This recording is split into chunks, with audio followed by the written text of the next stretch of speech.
The very first and fundamentals of each project is defining a calendar.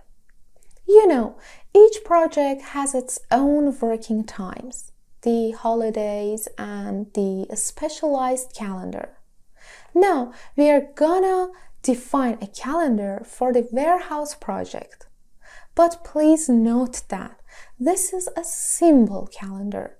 We will cover it fully in the calendar section of the full project. Modify calendar.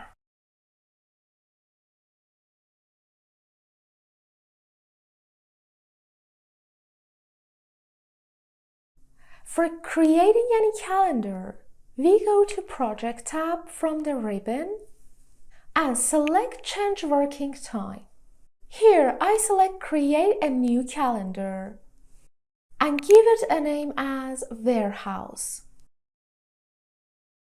I want to select Make a copy of the standard calendar and OK. Here, I can see the calendar warehouse and its working hours. And from this calendar section, I can see Saturdays and Sundays are non-working days. Anyway, this is what I want. Press on OK.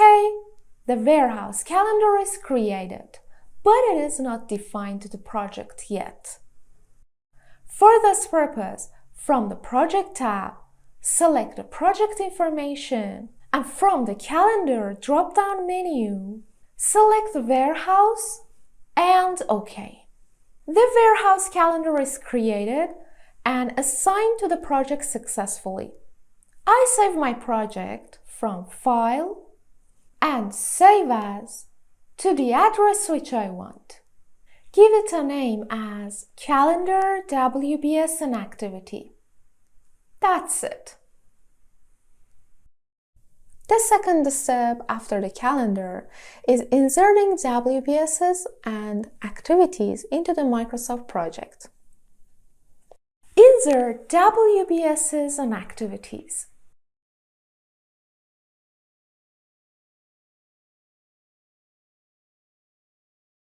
Mrs. Sam has a list of WBSs and activities, so easily open the Excel file.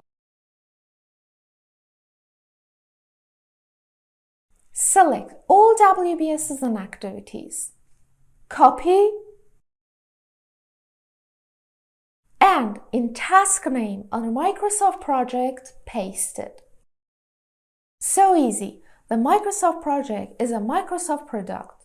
So we can easily copy and paste from other Microsoft tools like Excel, like Word. After entering the tasks, here we see a light blue color and task mode appears.